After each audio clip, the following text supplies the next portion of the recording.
Alors aujourd'hui, j'aimerais vous parler de quelque chose d'actualité, ce sont vos vacances. Et souvent, on profite de ces vacances pour partager du temps bien avec sa famille, avec des amis, avec des proches, en tous les cas avec des gens qui nous tiennent à cœur, avec qui on a vraiment envie de partager du temps pour créer des souvenirs, pour se donner des échanges, pour créer du partage, la vie tout simplement, quoi.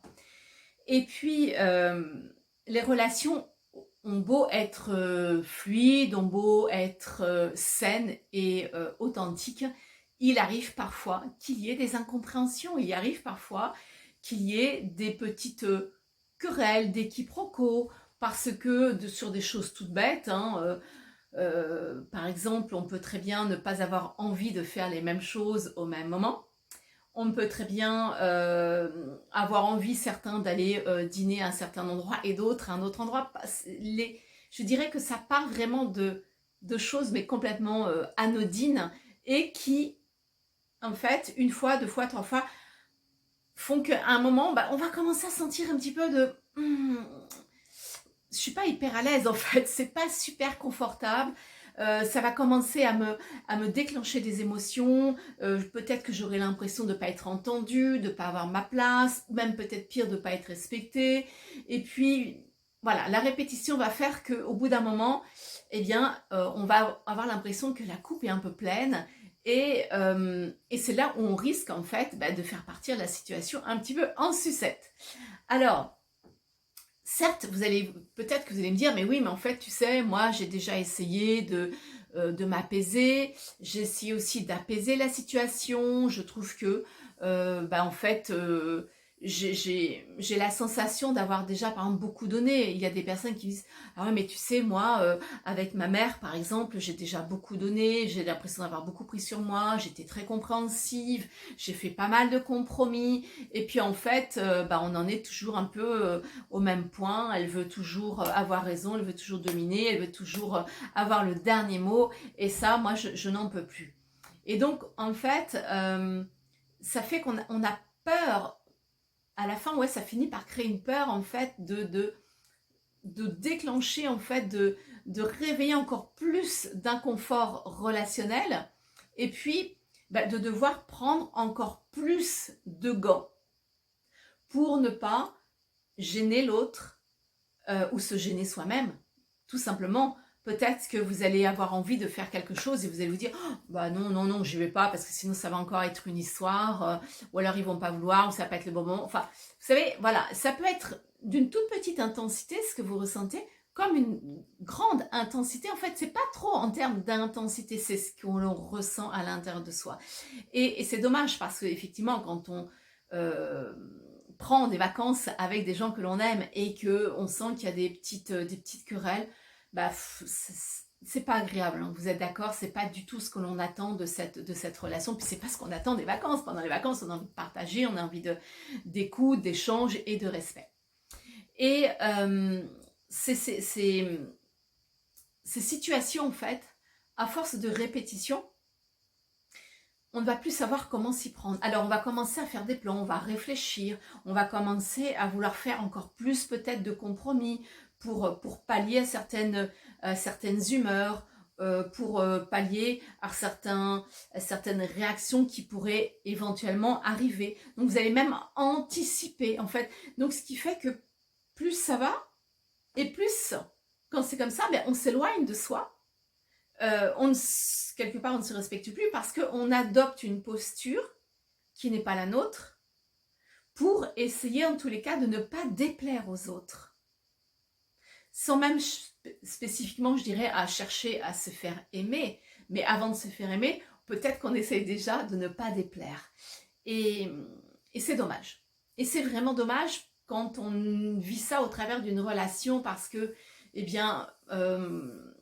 après on se dit pourquoi on est parti ensemble, pourquoi ceci, puis je le savais, puis à chaque fois c'est comme ça, et puis un tel, et puis un tel, vous savez, les trucs qui partent dans la tête en boucle et le mental qui commence à faire référence, oui mais je me souviens parce qu'il y avait eu une fois ceci pendant des vacances, ou un week-end on est passé ensemble, vous voyez, en fait, et là on met on met vraiment le focus sur les histoires du passé, sur les blessures que l'on a eues, et on n'arrive plus à avoir ce recul nécessaire pour adopter la posture qui va être juste pour nous, déjà en priorité, d'accord, et qui va être juste aussi pour les autres.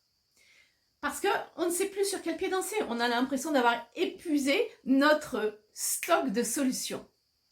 Et pourquoi? Mais écoutez, tout simplement, parce que quand on est dans ce genre de situation, dans cet inconfort, aussi faible soit-il, on part dans le mental. Parce que, et on va se laisser guider en fait par nos émotions. L'esprit va se laisser guider par ce qu'il ressent. Donc nos pensées, elles vont être par rapport à ce que l'on ressent, donc elles vont être faussées. Ça veut dire qu'elles ne vont pas être neutres. D'accord? Quand on prend une bonne décision, cette décision, c'est quand elle est prise à partir de soi, à partir de l'intérieur de soi, dans un état de neutralité. Alors vous allez me dire, oui, mais bon, comment je fais voilà, je suis avec des gens, ma famille ou des amis, c'est un peu compliqué, et puis voilà. La première clé, déjà, c'est de sortir du mental. Qu'est-ce que ça veut dire sortir du mental? Eh bien, en fait, c'est juste de revenir au corps. Écoutez votre corps. Écoutez votre corps. Votre corps, il a les réponses en lui. Alors, c'est pas un truc complètement illuminé que je suis en train de vous dire parce que c'est quelque chose que je pratique, moi, avec les personnes que j'accompagne. C'est quelque chose que je pratique pour moi-même, quand j'ai besoin de me guider moi-même, pour faire des choix, pour prendre des décisions, pour faire des actions. Quelles que soient les sphères de ma vie, c'est vraiment une méthode que j'utilise. Donc, et j'en profite pour vous dire que mardi 30 juillet, j'avais oublié, mardi 30 juillet à 20h30, d'ailleurs, j'organise donc un atelier qui porte justement sur l'initiation de la communication avec votre corps. Je vais vous guider, ça va être de la pratique, je vais vous apprendre à vous connecter à votre corps pour aller chercher des réponses, mais qui vont être alignées à vous. Pas des réponses qui vont partir de là, qui vont être créées à partir de peur, à partir d'inconfort, à partir de colère, à partir de tristesse, à partir de XXX. On s'en fiche, d'accord? Non. En fait, votre corps, il va vous donner des solutions qui vont vraiment partir d'un état de neutralité et qui vont être hyper alignés à qui vous êtes et à ce que vous désirez. Il n'y a plus du tout d'interférence avec le mental et si et machin et truc et bidule. Non, c'est vraiment la pure connexion au corps. Donc si vous voulez participer, je vais vous mettre le lien en dessous de la vidéo là pour vous inscrire. Donc mardi 30 juillet à 20h30, il y a une participation. Alors j'ai mis une participation dérisoire parce que le but c'est que vous puissiez, voilà, que ce soit pas un frein, que tout le monde puisse venir. Donc la participation est de 27 €. Ça va durer à peu près, je dis à peu près 1h30 en fait, parce que moi j'aime bien prendre le temps après pour pouvoir répondre à vos questions. Donc il y aura un temps d'échange qui sera selon votre besoin. D'accord? Donc qu'est-ce que je voulais vous dire d'autre par rapport à ça? C'est tout, ça va se passer sur Zoom. Donc vous vous inscrivez, puis je vous enverrai le lien Zoom de mardi à 20h30. Ok? Si vraiment vous pouvez pas être là, je vais voir, je vais peut-être l'enregistrer, je vous l'enverrai, mais enfin c'est pas le but, hein, sincèrement. Moi je vous invite vraiment à venir à cet atelier. Vous voyez, parce que en fait le corps, notre corps, il n'est pas, comment je pourrais dire, pollué par nos blessures, par nos peurs, par nos croyances, etc., etc. Notre corps, il y a la mémoire dedans de toute notre histoire depuis que nous sommes sur cette terre, même plus puisqu'il y a aussi la mémoire transgénérationnelle, mais en tous les cas, notre corps a en mémoire toute notre histoire. Et donc lui, il va composer en fonction de toute notre histoire pour nous proposer une solution hyper en adéquation avec qui nous sommes au jour d'aujourd'hui par rapport à toute notre histoire. Alors que le mental, lui, qu'est-ce qu'il va faire? Eh bien, le mental, il va vouloir ne pas rajouter de choses ou alors il va vouloir se protéger. Donc, vous voyez ce que je veux dire? Il va utiliser une base qui ne va pas être neutre du tout, du tout, du tout.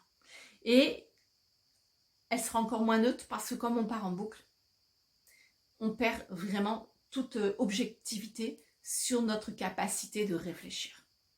Donc, il faut se laisser porter comme c'est comme ça.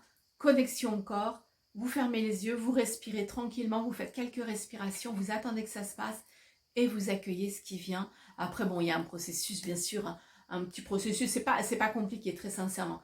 Mais déjà, apprenez à faire ça. Posez-vous, fermez les yeux, essayez de faire le vide, respiration, et accueillez ce qui vient. Ça, c'est déjà une base. D'accord? Si vous voulez aller plus loin, venez mardi 30, mardi prochain à 20h30, je vais y arriver. Et donc, je vous guiderai au travers de cet apprentissage de connexion avec le corps. En tous les cas, j'espère que vous passez de bonnes vacances. Je vais vous souhaiter, écoutez, une très belle continuation. J'espère que vous avez le soleil avec vous. Prenez soin de vous, donnez-vous beaucoup de douceur, donnez-vous beaucoup d'amour et je vous dis à bientôt.